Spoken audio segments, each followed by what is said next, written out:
being in the actual chamber. It's good to transition back. I hope you're all well.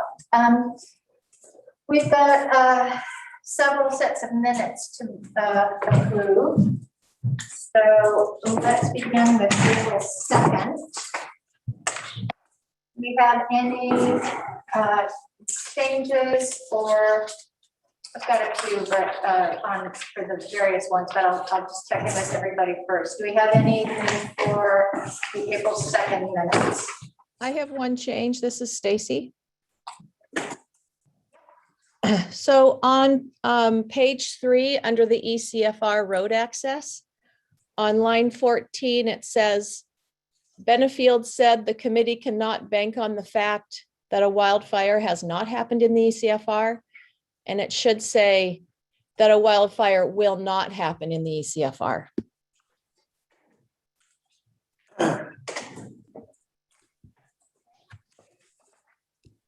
Anything else for April 2nd from anyone else?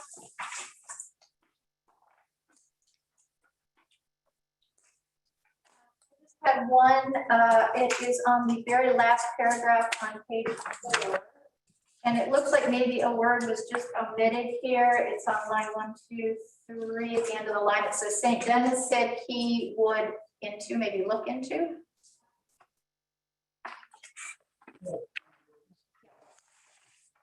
So I'm not sure that's what it was, but it was all. What day was that? Yeah, I believe you're correct. St. Dennis said that he would look into is probably what it should be. Yeah, it's on page 4, last paragraph, there's line down. Okay.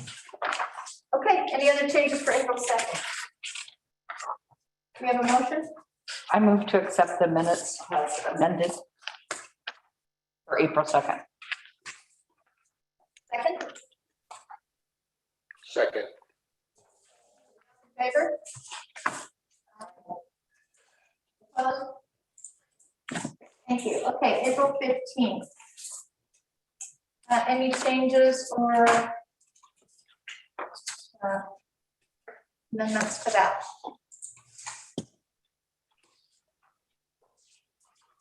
A motion?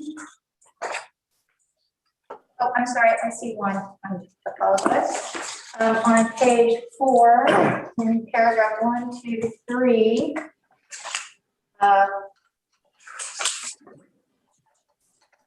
where it says references to the ECFR, but with and she wants to ensure the message is consistent.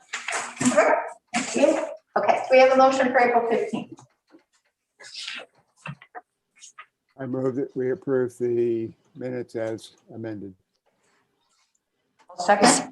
I second that. Thank you. Those in favor? Aye. Aye. Opposed? Mute yourself. Thank you. May 4th. One correction for the May 4th minutes. Some of the title headings did not match exactly what was on the agenda, which I think I was just typing those fast, so I put in a summary of what the agenda item was. So I'd like to correct the titles to make sure they match the titles on the agenda Oh, okay, for each of the sections. for May 4th, and I believe it's specifically the discussion items. Way too loud. Okay. I'm not sure I understand that. Normally, I try to keep the headings in the Oh, yeah, minutes okay, gotcha. exactly the same as how they Okay. appear on the agenda, just for consistency's sake. And I forgot to update those headings to match what was on the agenda. Okay. Okay. Any other changes for May 4th? Do we have a motion? I move that we approve the minutes as amended. I'll second. Those in favor? Aye. Opposed? Thank you. And finally, May 7th. I had a few on this one, but does anybody else have changes? You may catch the ones I did. I have one, I need to update the headings on this one as well. On page 2, paragraph 3.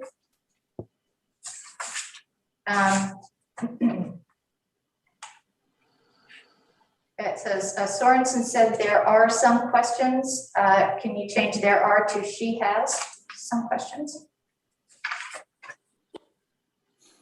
So you would like it to read, she has some questions in the lower portion of the Bulmer Road? Yes.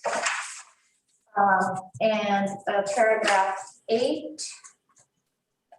Under committee discussion, the first line, she thinks, if we could change thinks to understands. She understands the riparian forest will only burn.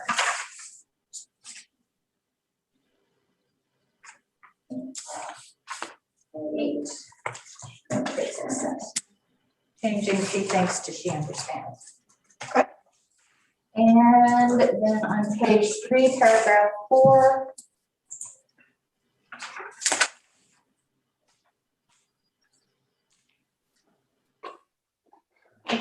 Insert between the, after OWED, if council has approved this version, between the first and second sentence. Sorensen agreed and noted OWEB makes the final determination of what activity is permitted under the conservation easement agreement. All right, so page 3, paragraph 4, after the first sentence. Yeah, and that sentence ends, the last portion of that sentence is side question for OWEB if council has approved this version. Sorensen agreed and noted OWEB makes the final determination of what activity is permitted under the conservation agreement. Or conservation easement agreement, sorry. All right. Okay. Anything else for May 7th? Okay, we have a motion. I move to accept, approve. I move to accept the minutes as, for May 7th as amended. Great, thank you. Second, Second, you, those in favor? Aye. Aye. Aye. Opposed? Thank you. Check, check, check, check. Okay, we have 4 folks who requested public comment today. And as has been our way recently, for the last while, we ask that folks stay to 3 minutes for public comment, 3 minutes per person. I will have a timer here running and I'll give you a heads up if you're getting to like 30 seconds. So 30 seconds left. So I apologize in advance if I interrupt your flow, but I want to try to keep us on track. So thanks for everybody who requested to speak. And I think the first person is, We've got Debatia first up. great, thank you. Thanks, Deb, you want to go ahead? Okay, well, I'm going to shorten this very fast because it's only 3 minutes. So I am working on the fireworks and I need to have signs made that are kind of political, two-sided, reversible over a frame. So I wanted input on where to get signs made and what to say on them. And I really would love some support on this. A lot of people in Cannon Beach have requested to put signs in their yards for this. And so that's, I would just love some support on, what to say about the fireworks and where to have them made and locally, because I'm not always here. I just moved down here 3 years ago. So I bet somebody knows how to do that. Lynn Sinclair was very helpful at the meeting the other night to recommend that we do this.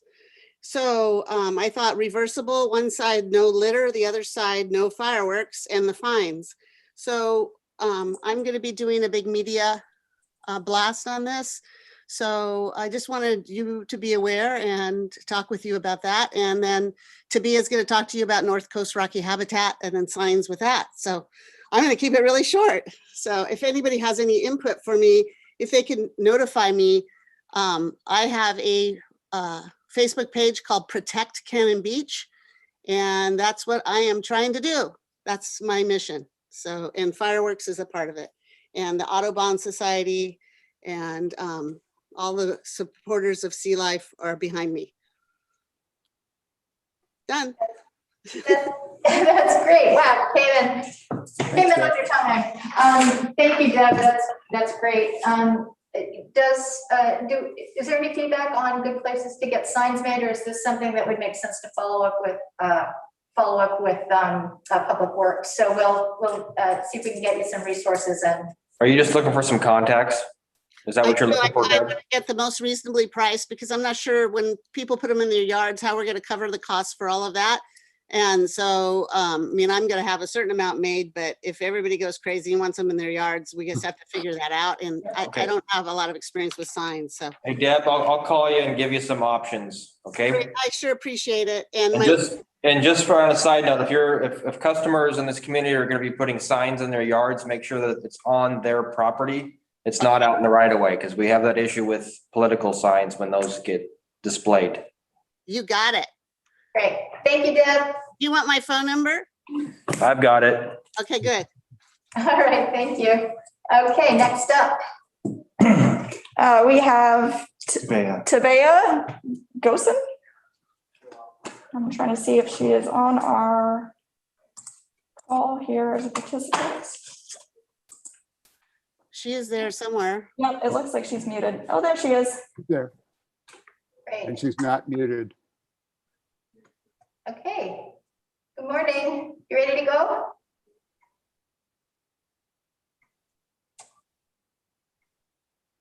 Yeah, Tabea's gone around and checked all the entrances of the beaches for signs and made a graph and has the information on what North Coast Rocky Habitat would like to see with signs. And I think you have all of that information, but I hope she shows up here. Okay, great. Well, let's go to the next person and then maybe we can come back if we're able to get audio for her. Thank you. all right, so next up we have Jan Siebert Warmond, and I see her on the call. So Jan, if you want to go ahead and unmute yourself. There we go. Good All morning. right. Can you hear me? Yes, you can. Great. I'm Jan Siebert Warmond with the Cannon Beach Friends of the Trees, P.O. Box 778, Cannon Beach, 97110. Dear Cannon Beach Parks and Community Services Committee members, we're very grateful that the City Council at its meeting on Tuesday evening gave its support to the Cannon Beach Heritage and Significant Trees program moving forward. The council designated the Cannon Beach Parks and Community Services Committee, acting in its role as the Cannon Beach Tree Board, to begin creating specific criteria, guidelines, and a public nomination process for the trees to be included in the program. City staff and the Cannon Beach Friends of the Trees would help as needed. A final decision on the Parks Committee's recommendations would be made by the City Council. The Cannon Beach Friends of the Trees is eager to assist you in any way we can with this important project. We're available for your regular meeting in June if you decide to put this on your agenda. Please let us know. Thank you very much. Thank you, Jan.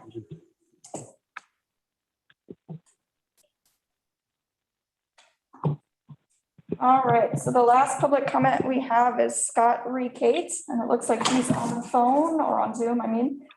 Can you hear us, Scott? I can. Can you hear me? Yep. So for people on the committee who don't know me, I've had a lot of years in Cannon Beach, and in particular in the Ecola Creek Forest Reserve before it was reserve. And I just wanted to speak about a couple things in the stewardship plan, and especially about goal 3, protecting and enhancing salmon habitat. And then I can't even say the name, specifically about the particular road, egress road in the northeastern section, which I think they refer to as Bulmer Road now. And there's roughly 1,500 feet of road there that, depending on which map you look at in the stewardship booklet, it basically shows a dotted line there and a section that's considered kind of trail more than it is the dash line of road. And it has some issues, as I think everyone is aware of and has been discussed.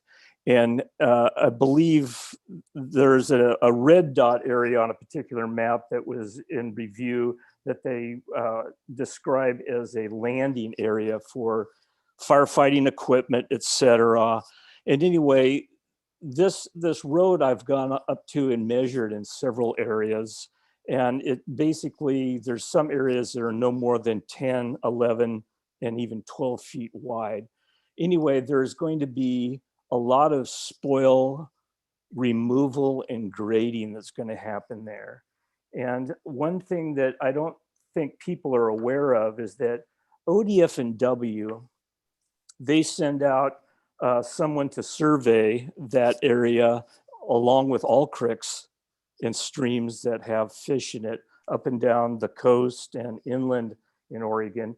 But in particular, they've been doing it for years in the Ecola Reserve and in specifically the North Fork, that they typically make their surveys in the area that are right at the egress of North Fork and this particular Bulmer Road.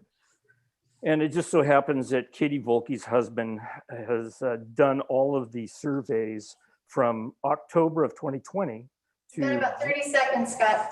to January, and all of the reds or spawning areas are done right there. And I'm concerned about the overflow in that particular substream that flows in right there and the effects of what it's going to do to spawning areas. That's it. Thank you, Scott. And thanks for your comments and perspective. Okay. Was there a second person able to get back on audio? Yeah, it looks like she's, oh, there we go. Can you hear me? Yes. Awesome. Okay. I don't know what happened before, but yeah. You ready for me to talk? Yep. Louder? All set. Okay. I've had a home on the north end of Cannon Beach for over 20 years, and there's been increasing traffic to the north end beaches, especially during COVID. Ecola Point is listed on the cannonbeach.org website as the best tide pooling spot in Cannon Beach. And there's quite a bit of traffic at Crescent Beach, especially since the trail opened up from Ecola Park. The public perception is that this is a quiet beach, fewer restrictions, less oversight than Haystack Rock, and it's more desirable. And it certainly used to be more quiet, and some days it still is. We reviewed signage from several beach spots along the Oregon coast, matched it up to the north end. Some of the signage is consistently in place, like no fireworks, no overnight camping, no motor vehicles. Some of the signage, like no climbing on rocks and disturbing sea colonies, no drones and kites near rocks, dogs on leash or controlled dogs, signs are only present at Ecola Park or sometimes at Indian Beach as well. So we wanted to see about the possibility of adding those signs to all of the north end entrances. It may seem a little bit strange to add a no climbing on rocks by a sandy beach entrance, but people are frequently entering from, say, Les Shirley Park and walking as far as Indian Beach, depending on the low tide.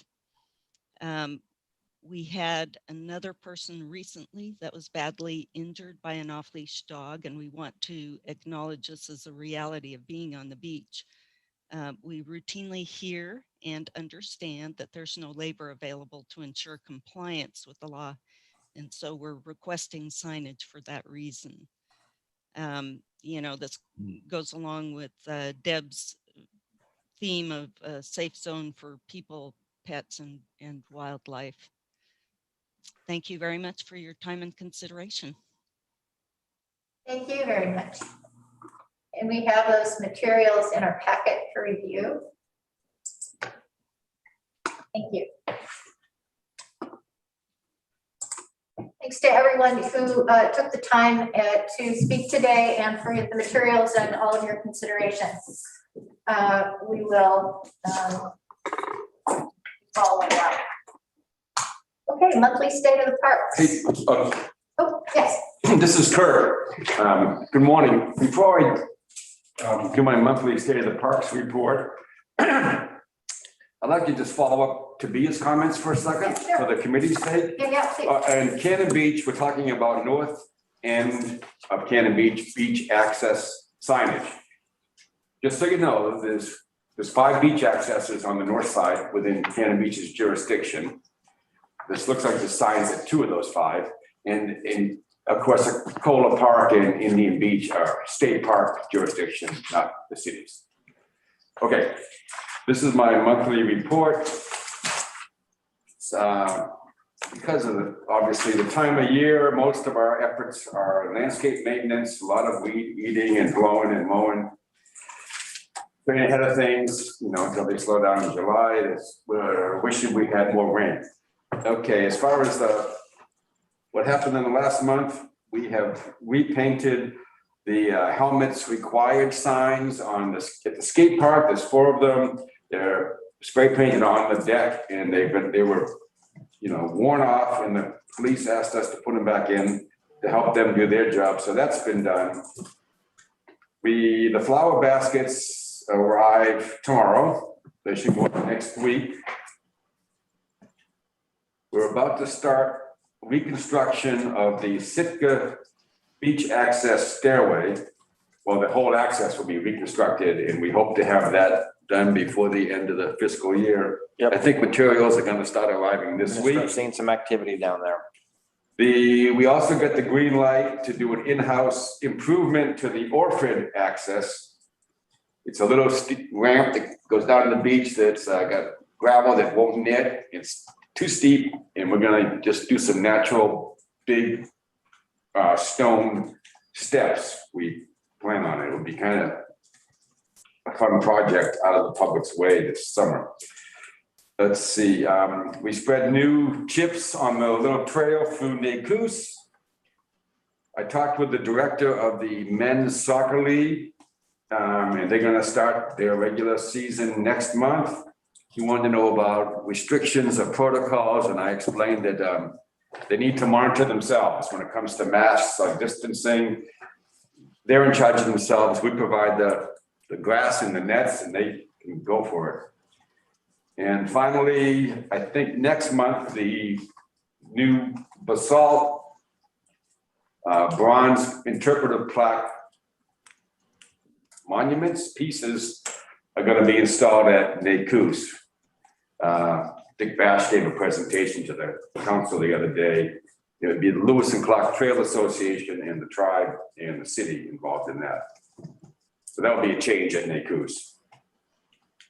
And that's all I can think of. Any questions or? I have a question.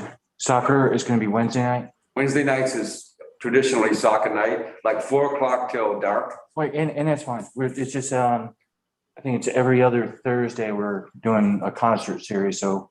Well, I talked to Abel and I told him that every other Thursday was concert and every Friday and Saturday was Shakespeare. And I also reminded him that for the first time in about 3 years, I mentioned this at last month's meeting, the Seaside Kids have a local T-ball softball team. Softball, I think, it's girls. So they're using that for practice. And I'm not sure what their schedule is, but usually they wrap up at the end of June. Used to be like 1st of April, middle of March to school, just after school gets out. I'm not sure how it is now, but so I warned Abel there could be a little T-ball conflict, but otherwise I don't see any conflict with what's planned at the bandstand so far. If somebody wants this Wednesday evening bandstand activity, somebody needs to talk to somebody. Yeah, I'm not aware of anything Wednesdays. It's every other Thursday. And as you said, Friday and Saturday evening. During the day, I don't think, that's great. Use it. if somebody comes to the staff with a request for a permit for a Wednesday, because the soccer league is informal and doesn't have any official permission with the city, they just do their own thing. That's a call for management to say, you know, bandstand takes precedence. I don't know how that works. Actually, they could share it if they all want to get along. I think what happens if somebody came and said they want to use the bandstand on Wednesday, it's like there's going to be a soccer league. You discourage them, you encourage them to pick a different day. Yeah. Yeah, that's great, because I think, you know, we want to, as much as possible, maintain the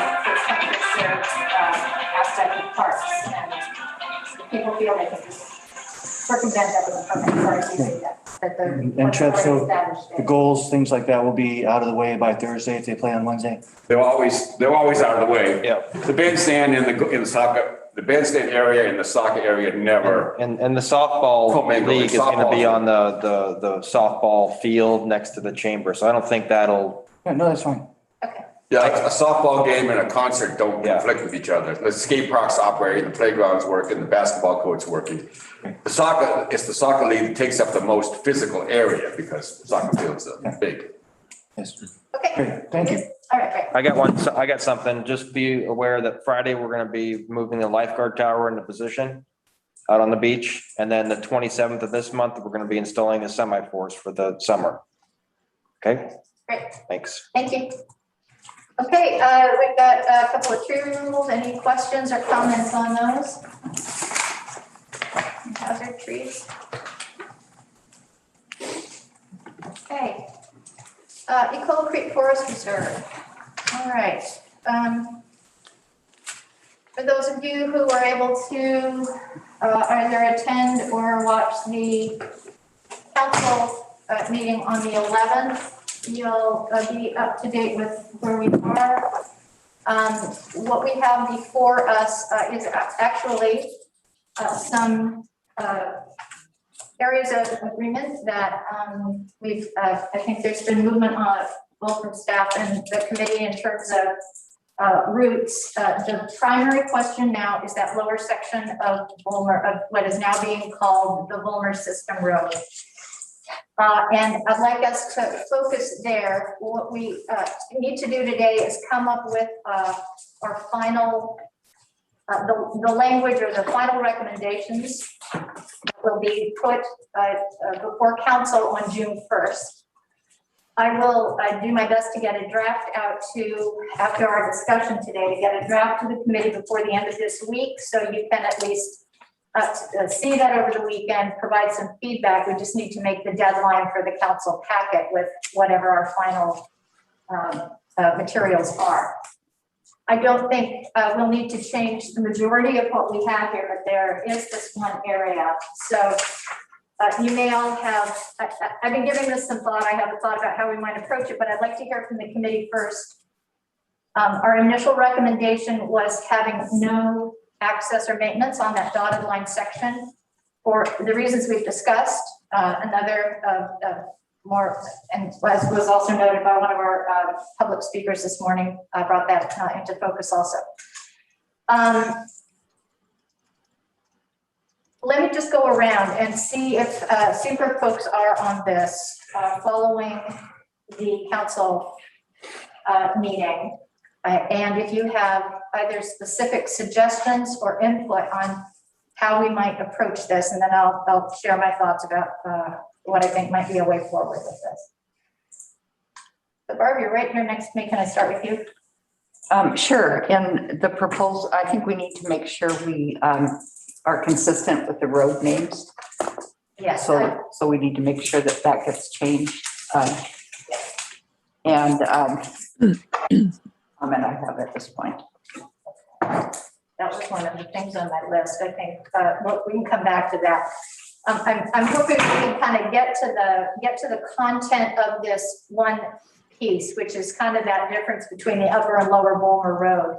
And then I have several things like the road name consistency and a couple of other things that maybe we can go through at the end just to see if and other folks may have questions and items just to tidy things up a little bit. But speaking to that upper and lower road recommendation. So Betty, you there?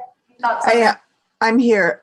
I I don't have any more recommendations than what we have here.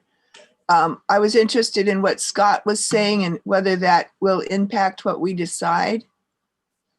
Because I think that's talking about the upper road and where it ends. I'm not familiar with where he's talking about, but I was very I was very concerned about his what he was saying, because I don't want the salmon hatcheries to be impacted by what we decide. Yeah, if you look at the map that we presented to council, it's the green one with all the with the forest types.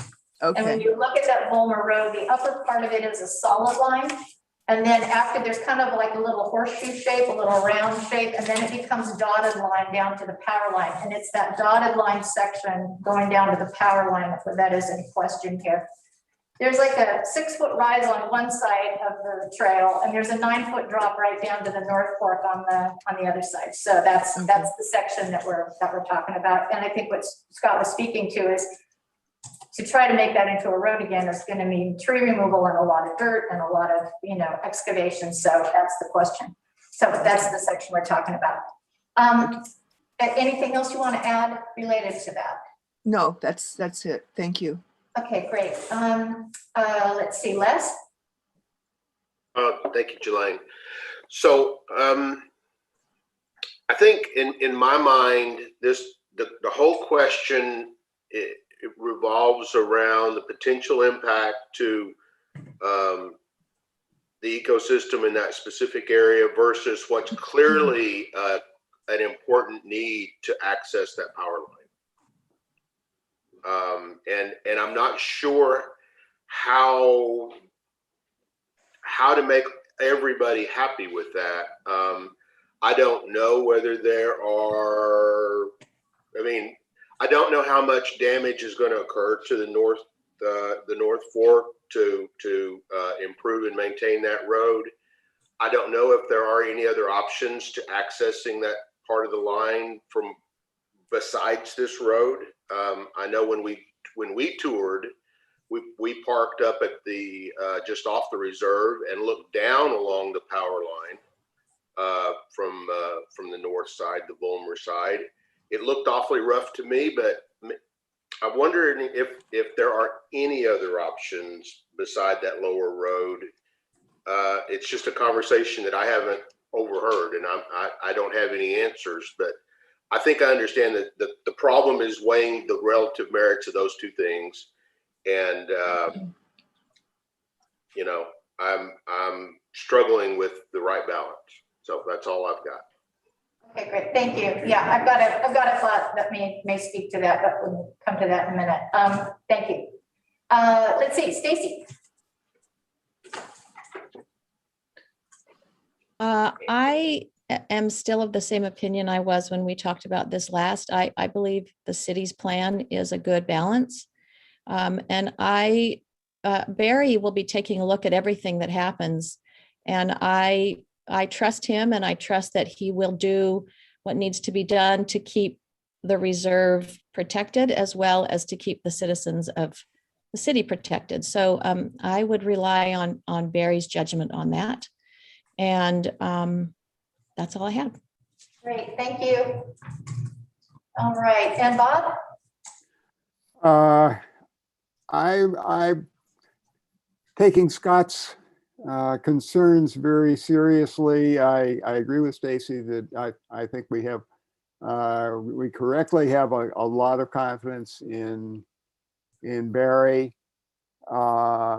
I guess one question, Scott is concerned about the amount of spoils that would need to be taken out. It seems to me in the past, it's been possible to get it. It's sort of like, okay, not necessarily throwing money at it, but if it seems like it's necessary to be able to get the fire truck, the fire trucks isn't the right word, but the brush trucks maybe down to the power line area. And it's also necessary to protect the spawning areas. That may that may cost us some money, but I think that that's, we ought to see what we can find out about how to do it and what it'll cost, but we do what we need to not sacrifice either of those on behalf of the other. Yeah, okay, thank you. Well, I think what I'm hearing from several folks' comments here, it kind of speaks to something I've been thinking about with this. So as we know, OWEB is going to need to approve anything that happens in the reserve, anything that happens, activity there. And I believe that, given these questions, before anything were to happen, there would need to be some kind of an environmental analysis of that lower road. We've had people, some from the committee, Barry has actually seen it and been there. We've had input from Scott, who knows that area very well. Staff have said that they will, in kind of general terms, do their best to not harm the habitat. But we've not heard anything specific about either an evaluation or mitigation plan. And I think those two things are really important to have in place. So my question is, could we make a recommendation here, recognizing that there is a desire to be able to access the power lines and to not sacrifice the habitat? It seems to me the first thing that's going to happen is an environmental analysis of what the impacts of actually putting a road in, what the trees are, what the spoils are, what the dirt is, how that's going to go into the stream, and to develop a mitigation plan in conjunction with that analysis, so that if council decides to go forward, OWEB is in part of that conversation, actually part of the negotiation and conversation, perhaps even part of the evaluation. I don't know the specifics of how that evaluation would happen, but that OWEB is involved all the way through, that Trout Mountain or whoever is doing that evaluation can thoroughly do an analysis of all of the implications of trying to put a road in again there, and that a mitigation plan be developed in conjunction with that analysis. So we've got those pieces in place before, and I think that would also, if council is inclined to go this route, that's going to support being able to move forward without having to backtrack, without proposing something and getting it approved by council, that OWEB is then going to say, we don't even know what the implications are of this, or we can't speak to that, or whatever it may be. So I think if we can perhaps, this was my thought, conduct an independent environmental impact analysis in conjunction with OWEB to ascertain both the requirements of putting a road in on that lower portion and the immediate and long-term effect of sensitive habitat, and to target species, and then develop a plan to mitigate that damage. And just making sure that it's all in accordance with OWEB's understanding of that. So that was my thought, and if that would make sense, I think we could speak to that, and perhaps if the committee thinks it's a good idea to explore if there are other viable options to access the power line. But I think that would be a necessary first step. So that's my first thought on that. Any feedback on that? Are we talking about contracting with Trout Mountain to do that, do you think? I don't know, because I'm not an expert on how that analysis would be done, but I think we would need to have, I'm just thinking of this as an independent environmental analysis. So whatever, however that could happen, and I think OWEB could probably give some good input on that, on how they would like that done. Can I hear from the committee, and then I see Bruce. Oh, Bruce, do you want to, do you have a comment? Well, my comment is, I believe that the charge to the committee is what policy statement to put in regarding roads. And that's it. Because all the things you're talking about, Jelaine, will happen, whatever the council decides, when we go to do any projects. It's going to be Barry's involved, OWEB regulation, all those kind of things. So what I think that the road question is what you're being asked to comment on. And then all the rest of the process is already in place. And so I don't think that it's a function of the committee to work through those things, nor do you need to before you make your recommendation on should we allow, the roads to be reconstructed or not. Thanks, okay. Well, I'd love to hear from the committee on this. I think it is part of our,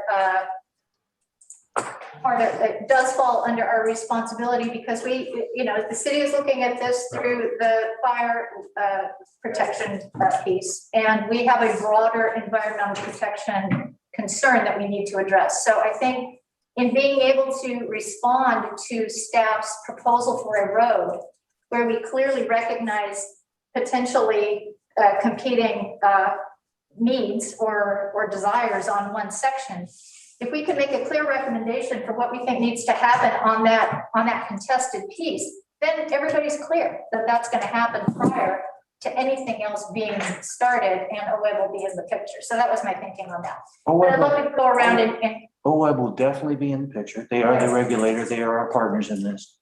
And again, I think that you're working on the master plan, and there's language in the master plan. Do we do this or we do this not? Yeah. And then with the reliance that professionals like Barry and in OWEB will be the ones that are involved. Okay. Getting OWEB involved before, wait, I'm not, that's all details. Thank you. I get it. And if we could hear from the rest of the committee just on this idea of, and certainly anything that Bruce has offered here in terms of how we approach this. We have the staff proposal before us, and so we need to respond to this proposal specifically because there is a specific road with specific issues in front of us now, and that's what we need to speak to. So could we go around again? Anybody's got a thought right off the top, or I can just go around as I see it there. I can speak to it. My fears would be allayed if we did have the proposal that Jelaine mentioned. I think we're all very concerned about the environment, but we're very concerned about fires. So I think that having as many experts as possible weigh in would help us all feel better about the process. That's all I have to say. Thank you. Les?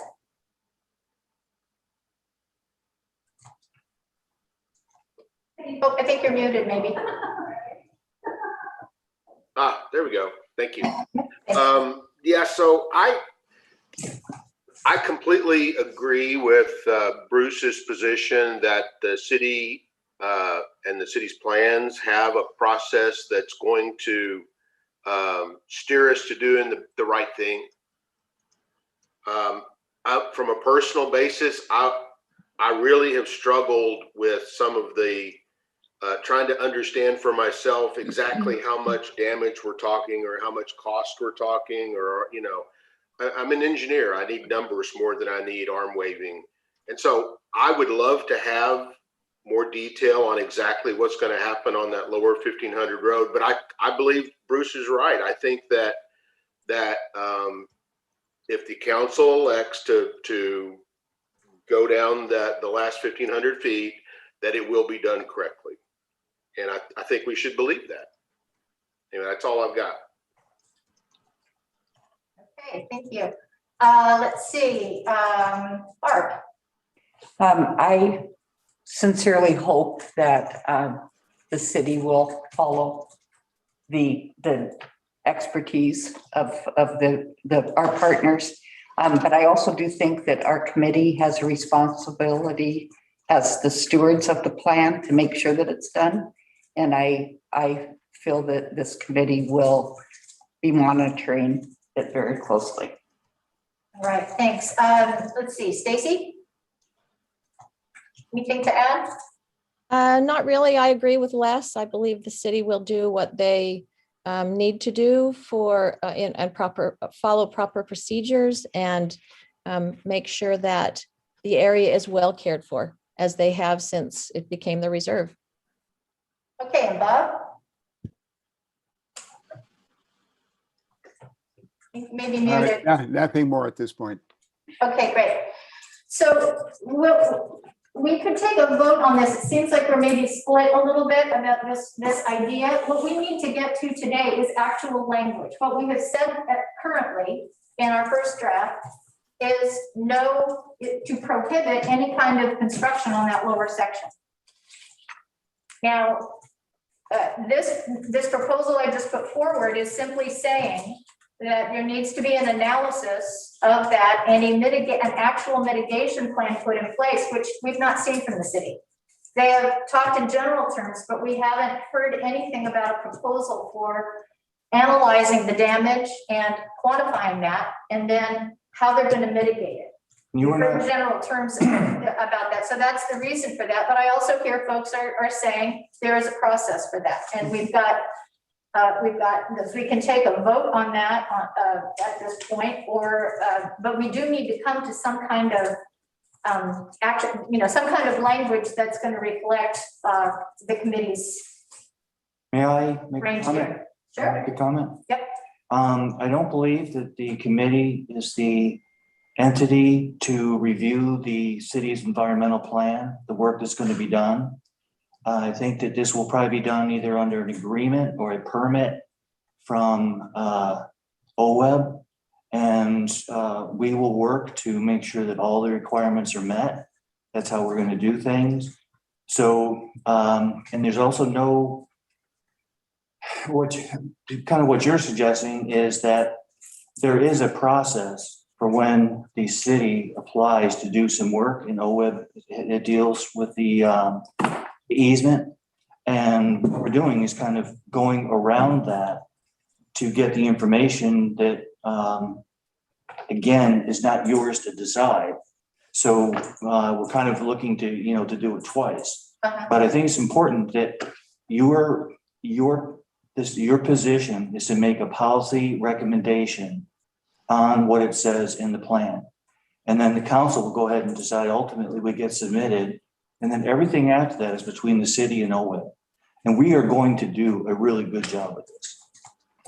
We're not trying to shortcut it. That's great. And that's encouraging to hear. And I think my point with this was simply to ensure that analysis and that there is a clear analysis and a clear mitigation plan. Now, if there's already a process in place to do both of those things and to articulate them clearly with OWEB in the loop, then that's great. We didn't know that, so we can refer to that process if that is already in place. My point was simply that needs to happen, and that might be a place we can all land in agreement in terms of the update here. And then that analysis, that process will be gone through, OWEB will be included, and then it will be determined whether or not that's feasible. And if other things need to happen, they will. But you're right, that is not something the committee is equipped to do. We just need to point.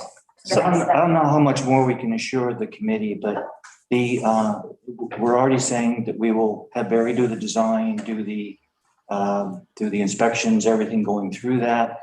We know that we're going to deal with OWEB as far as what their requirements are going to be in the discussion, all those kind of things. So I think that ultimately what you're looking for is what the city wants to do anyway. And what seems to be happening is that there's a questioning of how the city is going to behave in trying to go ahead and make the modifications, if they're approved at OWEB, to have those done. And I don't know what has happened that would, say that the city's not going to be a good partner in this. I appreciate that. I think the question has arisen for me because we've heard about the fire concern, and we've heard from fire officials, and we've heard through that particular lens, and it's been much in a lot of specificity, but it's been much more vague in general in terms of habitat devastation and a familiarity with that potential impact in that particular area. So I wanted to bring some specificity. Barb, do you have a comment? I just want to make sure that the city realizes that the Parks and Community Services will be watching closely and making sure that it's done correctly. No. I mean, we cared very deeply about the reserve. But I understand. Okay. And I I'm becoming more and more aware of that. Right. And I don't mean to be facetious. I mean, and it's good that you are, but, okay, yes, we're aware of our, and we want to do it the right way. Thank you. So could we agree on some language that the city will work in conjunction with OWEB to follow the environment, if there is an established process for this, but refer to whatever that process, if it has a specific name, to do the environmental impact analysis and to develop a mitigation plan, and that could be consistent with what's already in place, if there is something already in place for that. So could we refer to it that way, that the city will work to do that analysis and develop a mitigation plan in conjunction with OWEB and Trout Mountain Forestry for the lower portion? Is that, can I draft language to that effect, and would that work for everybody? My suggestion is that I don't know if you can put a requirement that we work with Trout Mountain, for example, if they change it to Barry Sims Engineering, Oh, sure. it can't be tied to it. So what? Yes. So the idea that it would be done with an environmental consultant, all that sort of thing. But you can make a recommendation that it's Trout Mountain, but I wouldn't necessarily put in the plan that this is the only person we can work with. Okay. Yeah, I think we do. Yeah, okay. First, let me just get a sense from the committee. We've got a lot more to get to on this. So is that a direction we could agree to go forward for this lower section? Yes. Can we just go around? Yes. Yes. Yes. Yes. All right, great. I will get that language. Now, I think that'll also mean that we'll need to change the order of some of these recommendations, combine them, et cetera. So you'll see that. And I'd like to also, in that vein, just in the introduction then, perhaps note, because I think it isn't clear. I'm thinking about this now less as the way we've been discussing it. I'm thinking of it now as an appendix that's going to be in our ECFR plan update. So this is less in the context of the discussions we've been having and kind of shifting it to the document that's going to be the final document in that goes with our recommendations that we submitted in January. So for context, could we, in the introduction, just have a sentence saying, city staff have proposed upgrading, reconstructing, and or maintaining 3 access roads for the purpose of fighting wildfire in the ECFR, and then see figure below, and that would show the map that city provided. Yes. Okay, any objection to that? Okay, that'll just provide some context. And then we could refer then also in the introduction, just that mitigation plans will be developed in conjunction with environmental analysis, just to ascertain any impact to habitat and recovering species, and that any improvement would be compliant with the OWEB conservation easement agreement. Sure. Yes. Yes. Okay, great. Thank you. I think that is the major one. Now, there are a few other smaller kind of housekeeping details. One, I wanted to ask, we have road naming, and we talked about having a project for the committee this year about, and Barry has asked about this, I know staff would like it, just going through and looking at road naming in the ECFR, getting the names consistent, updating the maps so that everybody's looking at reference materials that have the same road names and that we're all know what we're talking about when we reference different roads. And ODF has asked for that too. And ODF, great. Well, we have that as one of our projects for this year as a committee, but we did not include it specifically in our recommendations. So could we include that to update the maps and get all the reference materials consistent and just add that as another recommendation? Yes. I would favor that. Yes. Any opposed? Okay, great. Can we eliminate the 2 parts of the proposal that we have here, our recommendations on roads? I had a summary that was mainly just to give council a way to scan that and see the note of it without all the detail. Can we combine those now into just one document that has the recommendations and a rationale for each of them for the final appendix? I'm in favor of that. I am too. Yes. Yes. Okay. Great. Any opposed? All right, thank you.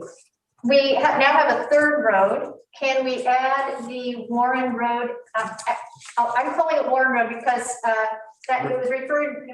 It's just where it comes in, yeah. But I don't think it has a name yet. It is probably would not be right to name it Warren Road because Warren Road has a whole different meaning. Yeah, and everybody else. Should we call it extension? Warren Road extension? Possibly extension, something like that, yeah. Okay, and I think all of these are, up for, we could go back to Road A, Road B, and Road C if that would make sense prior to our road naming project, but I don't know how we want to do that. But I think those roads exist, road A and B and C exist throughout the state. Okay. And all the people have already done that, and so, when you're on the radio talking about, Road A. Got it. So. Okay. So maybe more generally, it was raised by Barb earlier, what are we calling these roads? So Tolovana System Road? I wouldn't tie anything Warren Way, Tolovana to any of these road systems because that already exists. They're all internal. Yeah. Yes, they are. The staff in the second proposal named them according to the Bulmer System Road, the Tolovana System. For ease Road. of discussion, but permanently don't tie any of the road names to existing roads that are already up there. Okay, so we'll need some way to refer to them in our document, and staff has provided us with a map with those names. Mm-hmm. And that is the most recent document that we have. We've just been following staff in terms of how they've been referring to them. So I think I just need to know what we're going to call these roads until we get to the actual road renaming. Process. I guess you can call it the access road from the Tolovana road system. Yeah. But I think that naming them is going to be a lot better internally. Yeah, I think we will do that. No, I mean, I think it just has to be consistent. Okay. We can't have two documents with different. I agree. If I say, is it clear if I say the Tolovana System Road or the Tolovana access? What did you just say, Trevor? So I'm on two different wavelengths here. I think I'm thinking you guys were discussing permanent road names. Well, this is a project that we have before us, but right now I'm just trying to focus on, we have a document we need to give to council, and it's also going to become part of what is the ECFR plan update. So we need to have a way of referring to these roads until we complete. If you're just referring to roads, I don't have a comment on that. I'm talking permanent names. Oh, yeah, okay. We're just trying to get a way to refer to these in the short term. For discussion purposes, make it easy. But permanent, when we're finally done with this project, when we do the permanent names, that's a. So Jillian, probably for the purposes you're talking about, A, B, C, or whatever would be found. Just so that they're marked on the map for discussion. But ultimately, we would name them. I could say Road B off Tolovana or off the Bulmer system, Road A off. Tolovana system in parentheses. Yeah. Okay. Instead of a name, it's a descriptor. Right. If we're going to include staff's map in our recommendations, could we get an update where it says where you have Road A next to Bulmer, just so that whoever's looking at the map knows that's what we're talking about? Yes. Thank you. I appreciate that. Okay. I had thought, so we've got road names and we'll call Road 3 the Warren System Road. Is it a system or just Warren Road extension? I think if I understand what you were saying, we might call it Road B off Warren. Off Warren Road. Okay, great. So we'll call it Road C or whatever. Okay, off Warren. All right, thank you. We can go forward. I want to just, I think we just need a short piece. Well, first of all, are there any questions that folks have had? Anything come up about Road 3, that third road that we didn't have a chance to discuss much? Anything that we need to discuss before we talk about how we want to refer to that in the document?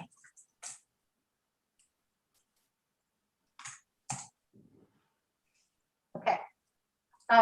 would just, I can propose this, I'll read through it, of course, you'll have a chance to review it.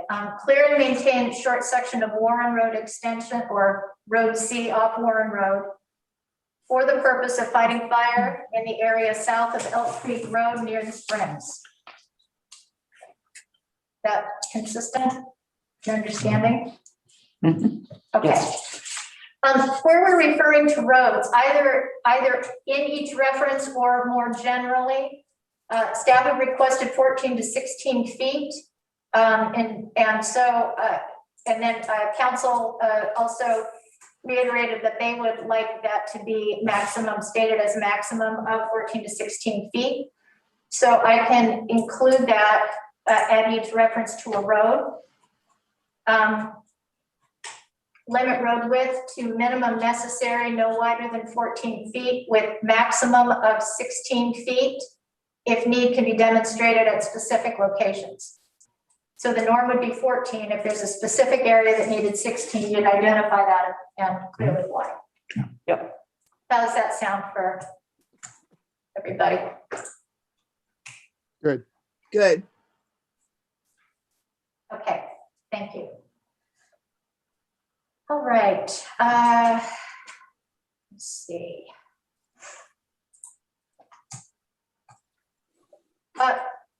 We talked about including the map that staff provided. My thought was maybe on that first page to just have both of the maps so folks can see how the map that the committee's been using, and it also shows the dotted line, and so it'll just be a little clearer our references there, that we could show that map with the staff map so they've got both those references. And that the forest types map that the committee's been using, we could show the routes that we are in agreement on in red. So that's all clear and labeled. And then just that one section of dotted line that we could delineate with a different color and just say that when we're talking about Lower Bulmer Road, that's the section that we're talking about. So people can look at those and understand clearly. Are we talking about for the presentation?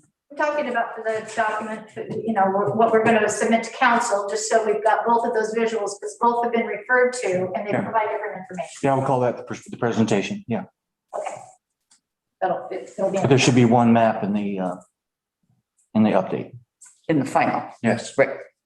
in the ECFR plan update. Yes. Then can we use the one with the forest types because it gives more information? It shows the, I guess I'd be asking the committee more directly. The staff map gives us the road routes, but it doesn't show us anything about the forest type. And it doesn't show us the difference in the type of road, the condition of road as you move down. But I think that the map we've been using provides everything that the committees or that the staff map has been showing. So I think that both of those maps are fine in there.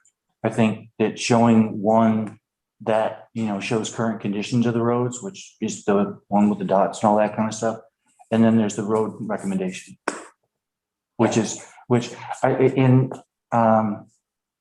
we could probably change it to a different map, but I think that because it's pretty much monochrome, it's easy to see when, you know, where the roads are going. And I don't know if you have to see the forest type by making the map more complicated when we're showing the roads, because you're going to have the forest type, all that in the plan.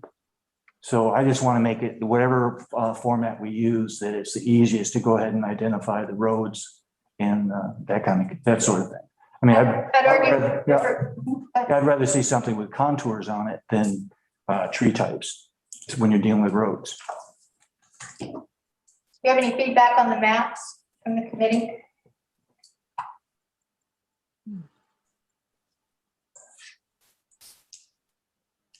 Well, I think we're looking at two different objectives. Mm-hmm.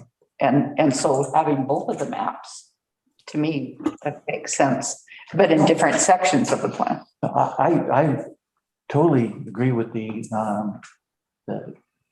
road, I'm sorry, the material type, and then current conditions, all that. I'm just saying that when you, for the road presentation, when you're putting it on, and if you want to put the roads on all of them, that's fine too. What's being proposed. But I'm just saying that to have, when you're looking at a road, you also want to know what the contours are, you know, when you get to a particular point. And so the one that we're working from has contours on it, and that's more important than forest type. So I'm just saying that, and you can put all the roads on every other one, but for the present, for our purposes, when we're talking about, the roadmap, it'll be the one that's on contours. But I think it's important information for different purposes, and I think that they're having all the information there, but we'll make it really consistent. I'm Sure. thinking of having them side by side so people can see clearly, oh, that's that road, there it is, this is this road, there it is. And we can say, this one shows contours and this one shows Yeah, good. As other information. Yep. Okay, long as we got the contour one. yeah, are we good with that? Is that all good? Yes. Those maps? And then I'll include the little short sections like I did in the previous draft, just closer to that where we're talking about it, but the first page will have those two maps on it. I think it'd be good for our final materials, now that we've gone into this in much more detail, to just attach the OWEB agreement as an appendix C to the ECFR plan update. Then it'll be there, and I know that has come in different ways over the process. Any problem with that? No. Okay. Do we have talked about the power line easement. I know the city's working with the power company on that and their schedule for updating, and that's kind of an ongoing process. Is there any advantage or any reason that would want to include that original easement just as reference, because it does speak specifically about the power line corridor and the power company's role in keeping that clear, their responsibilities with that. I don't know if that's something we need here, but I wanted to put that out to see if. So can I make a suggestion on that? Yeah. I think it's a good idea to include it, because it's hard when we're trying to deal with the ECFR, and then there's this document, Clearly, the power lines is a huge deal. Well, what's it say about the power lines? So Right. I think that's a good appendix. Great, okay. Is everybody in agreement with that? So we'll have the OWEB agreement appendix C and the power line easement. There's the original one from 1964, then there's a license agreement from 2011. The license agreement it just refers to it's the city property now, and it's a different power company. It doesn't really change the agreement. So, okay, we'll make those appendix D1 and D2. Okay. I'm getting there, you guys. Thank you. All right. In our original document, in our original recommendations under fire risk assessment, I list 7 different recommendations. And I think the only one that is in question here is that second one where we said no road construction for the purpose of increasing access into the ECFR. This is a question, maybe Bob, you can speak to this just in terms of editorial stuff and also process, but can we, at this point in the process, can we go back and just amend that number 2 because it hasn't been approved yet? Could we amend number 2 just to refer to appendix B, which is our whole discussion of roads that we're going to have here? I feel like if people are looking at our recommendations on fire risk and that general reference to it, it's going to conflict with some of what we're saying here. So I think it either needs to say that's been amended, or if we are able to change that and agree on that line currently, that we can do that. But I don't want there to be a conflict between those 2 documents. Does that make sense to everybody?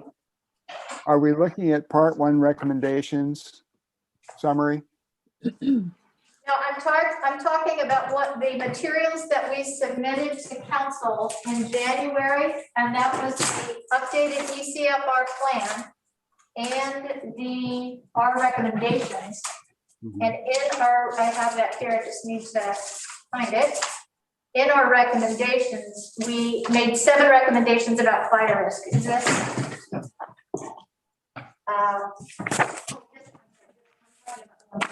This is one where the first one starts allow maintenance. I have it here. Just need to get it. Sorry about the delay. Everybody's looking through their papers. I think that the report should say what the condition is. Either you allow it or not allow it. But to refer to like an appendix and, find the answer in the appendix I think we need to say this is what's allowed and this is what's not in the document. So in the document, I think if we were to insert this large, the way it's treated currently, because we did not have this level of detail. Looking at time, we didn't have this level of detail, and I apparently don't have that right here at hand. And I'm going back to January. This is what we submitted to council in January. We simply said there were 7 recommendations about fire risk, and it's a general statement about fire risk and what we did to assess it. So maybe I will come back to this via email and get a little input on just kind of structurally how to do that. I want. Jillian, you're talking about attachment A that you sent to council in January. Yes. And then under introduction, there's an item 3. It says there's a fire risk assessment and there are 7 numbered recommendations there. It would be appendix A to the materials that were submitted. But in the interest of time, we can come back to this. It's really just a question of making it consistent across what we're submitting now and what we submitted in January. I don't want those to be in conflict, so that this is all of the piece. It's the ECFR plan update, our general recommendations about all of the stuff we've been working on over the past several years. And then we have this more in-depth piece about road access that we're working on now. And I just want those to align. There should be a statement about road access in your recommendation of 7 or whatever. It shouldn't be someplace else.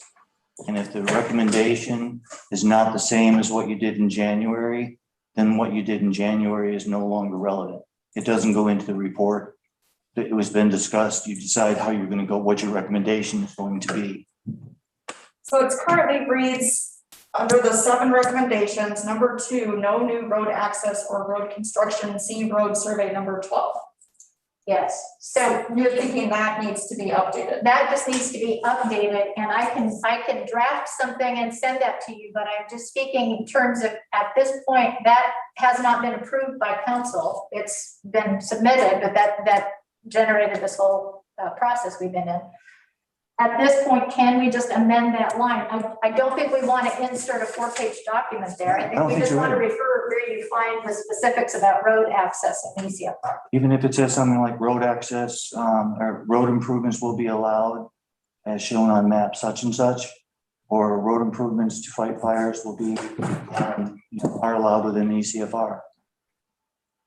We'll make that consistent with our current plan. So if it's okay to amend that with the committee's permission, I will I'll draft a revision of that that's specific to our recommendations here and refer people to Appendix B for detail. And that's where they'll find all of what we're writing now. Does that work for everybody?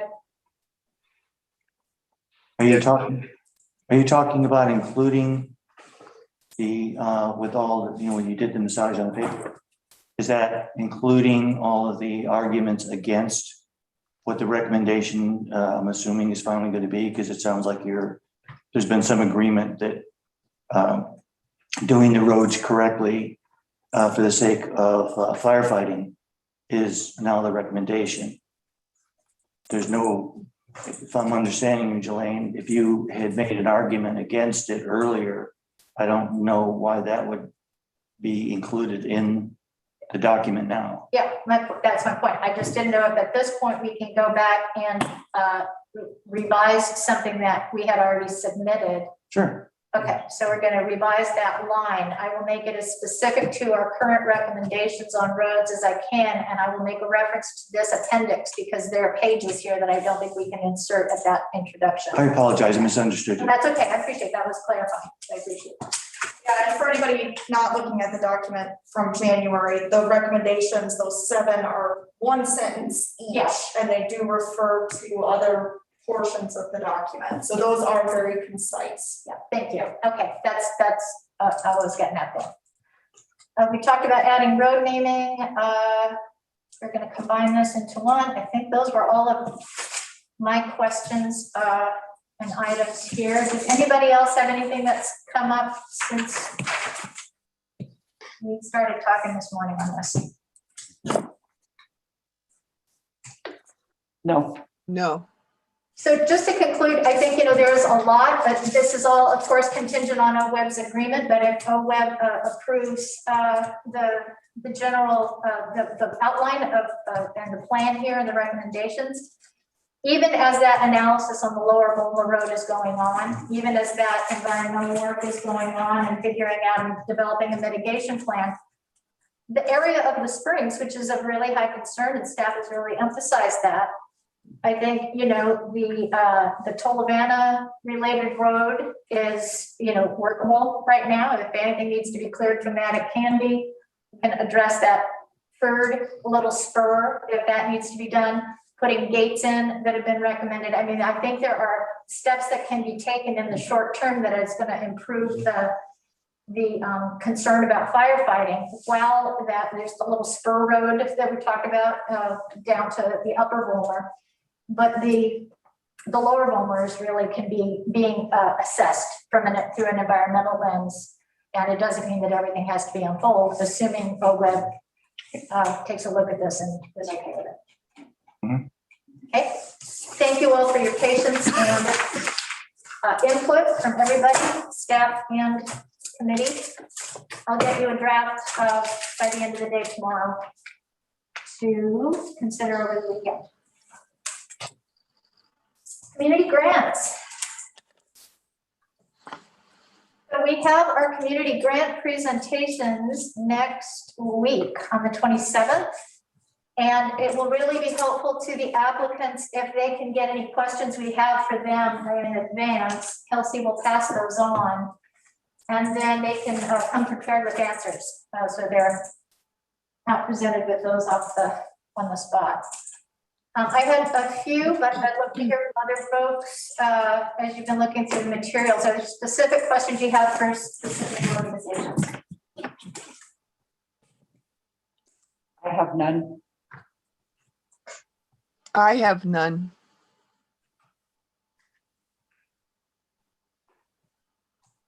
I have none at this time. I will, if I have any, I will try to get to them to you at the earliest possible moment. Great, okay. Yeah, just to Kelsey. Don't we have to have them today? I think we needed to have them today. Yeah. Okay. Yes, today. Okay, thanks. Les?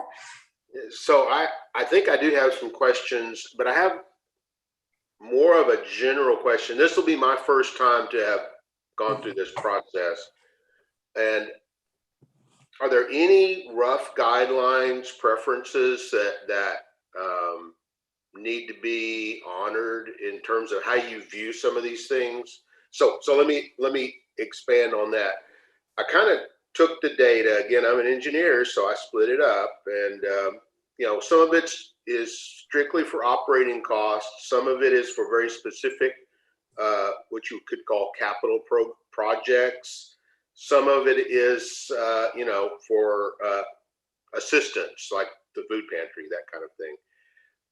Help me understand, if there is one, how the committee either has looked at those kinds of things in the past, or if there is even a preference, or is this very individual? I can go with the things that I think are the best, and we'll just do a weighted average at the end of the day, and votes all count. Can I speak to that? Well, I don't think I would call it a weighted average. Okay. In the past, it is an average. I think that we learn a lot when we interview or when they make their presentations. And then as a committee, we discuss it.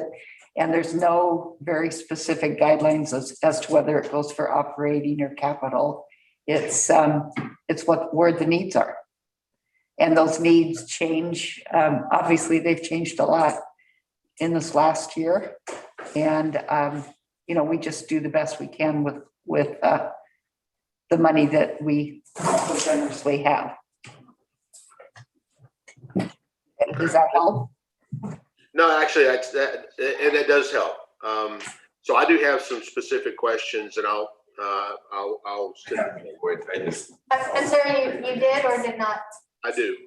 Okay, and Kelsey, would you like those just sent to you, or I can take questions now. Move on. you prefer to send them, or I don't know how you'd like to do it. Like, Well, I guess what I was going to do, and I guess I didn't realize that the deadline to get them in was today, but was just respond to the email, I think that Kelsey sent us requesting that.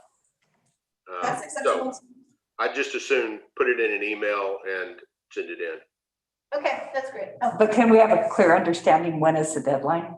Today is the deadline. Okay, so the end of the day or? 5 p.m. would be fine. I'd like to reach out to the organization tomorrow. So conceivably, I won't be working at midnight. And if you guys are night owls and you want to get everything in before 8 a.m. tomorrow, that's probably acceptable too. I just want to make sure we're fair to the presenters. Exactly. Who are all, facing lots of challenges. yeah, that's great. So 5 p.m. tonight. Yes, but conceivably, I'll not be checking my email until 8 a.m. tomorrow. Right. Okay, fair enough. Okay, am I going around? I've lost track here. Betty, did you? Betty you said no. Okay, and You got Bob and Stacy. Thank you. Oh, no, Bob said just Stacy. Okay, Stacy, did you have any specific questions you want to speak to? Sorry. I don't have any questions. Thank you. Okay, thanks. One thing I noticed, I do have a couple, and I'll email those also to you, Kelsey, shortly. They're just a little more specificity on a couple of things. I did have I noticed, and I thought this might be something we could clarify for the application next year. We asked for 2 previous years' profit and loss statements. And sometimes that was interpreted by folks as, I think what we intended, let me back up. I think what we intended was the 2 years previous to the application year. So what we ended up in several cases was 2020 and then half of 2021. And I think what we intended was 2019 and 2020 application year being 2021. So if we can just specify in the application that 2 years prior to the application year, I think that might help clear that up. I just noticed one organization I couldn't find any profit and loss information, so I'll email that to you, Kelsey, and you can see about that. Okay. So yes, we kind of all come to our determinations about this, considering everything in the presentations, and then interestingly, it always strikes me that we're not super far off. It seems like we're in a range. There generally aren't big outliers. Last year was a little bit. Okay. Anything else on community grants from anybody? And we're assuming that the presentations are all going to be Zoom. That is the plan at this point in time, and that has been expressed to all of the applicants as well. Okay. That they are welcome to either call in or, of course, Zoom in video on their computer, whichever works best for them. I've had several applicants actually say they were very excited about the Zoom option simply because it takes out the commute aspect of coming here, doing our presentation, then heading back to wherever we were headed from. We've got a couple of people who are out of town that day, so the flexibility of Zoom allows them to be here remotely. So seems like that's going to be a good option for a lot of folks to have that. Okay, thank you. Wonderful, great. And they are, I can't remember, well, it doesn't matter, we have the window. Yeah, so we're 9 a.m. to noon is pretty much our window for next week. Okay. And then the member worksheets, so that Excel spreadsheet that I sent to you guys, those are due back to me by noon on June 14th. And then you guys will get the opportunity to review basically your recommendations on June 17th at your next committee meeting. Perfect. And the history, we all receive, for those of you who haven't gone through this process before, we're also provided with a history of the last several years. So that can give also just a little context of kind of where the grant awards fell in previous years. Of course, this year's a little different again, just with the last year, but that can also be a little bit of a guide. And if folks have questions specifically as you're going through, feel free to, give me a holler or Kelsey, and if you haven't gone through this before and anything comes up, let us know. Okay, 12 days of birthday. So next year, it's going to be a huge, huge celebration. And I just wanted to thank everyone for helping out at the shred event. We had a great time. Thanks to the city for some flyers and things. And we'll be back next year. So be thinking about what you want to do to celebrate. Thanks. Hopefully parade with no clothesline. Hold the thought. All right, thanks to everybody. So we are at good of the order. Anything anyone have for good of the order? Yes. I have an item that at the Watershed Council meeting, we scheduled a broom buster day for Saturday, May 29th from 10 to 1. And we're going to meet at Les Shirley Park, and we're going to try to clear the Scotch broom from Les Shirley and from Nakus. Great. And what's the date again? Saturday, May 29th. Correct, Bob? Am I right on that? Okay. Whatever the date is, a week from day after tomorrow. Right. So the 29th. Perfect. Perfect. Great. Anything else anybody have? I have one item I just want to put a pin in. I've had some reports from folks about electric bikes up in the ECFR, increasing number of electric bikes. I know electric bikes or motorized bikes are getting really popular these days. And people have seen them kind of zooming along the road up there. I know there's a no motorized vehicle sign on the signage up there. But I think as we're revising our signs, let's just put a pin in the idea of maybe specifying that as, I mean, they are motorized vehicles. And so we may need something a little more specific because people riding them may not think of them as such. So, but we just need to loop that into our conversation about signs when we get back to that. Good. Anything else before we close? A quick question for you regarding this morning's public comments. Jan Siebert Warman had asked to be an agenda item for your meeting in June, and I wanted to know the committee's take on that. For sure. Work for everybody? Great. Do it. All right, we are 2 minutes from 10:30. That was kind of my revised ballpark for ending, so actually gratified about that. Thanks to everybody. I thank you all for slogging through all of those details. Thanks staff for your patience as we do that, and Thank you. it's much appreciated. We will have a draft for you tomorrow. Please send me your comments, and then I will also let you know what the deadline is for the council packet, so we know what our window is, because we'll need to get this shaped up and thumbs up. Okay, It's. Let me, let Jen get with you, but I believe it's tomorrow, but I think that can be, I kind of look at it. Meeting's on June 1st, which means, yes, traditionally tomorrow, the 21st would be the packet deadline. Oh. Well, We can. can we amend the packet? Next week, early Monday. Monday, the 24th. Yeah. I'm going to need to get feedback from the committee. I will get them a draft by the end of the day today, but they're going to have time to read it and send me any edits or feedback, and then I can get the final one. So I will, my turnaround time can be pretty quick. If you guys can send me comments over the weekend, if that's possible, that'd be great. Jelaine, end of day Monday or early Tuesday morning, we can make it work. Thank you. Okay. Well, so everybody will put our caps on to do that. All right. Thank you all again. It's been nice to be here in 3 dimensions and see everybody smile. At least you're smiling nice.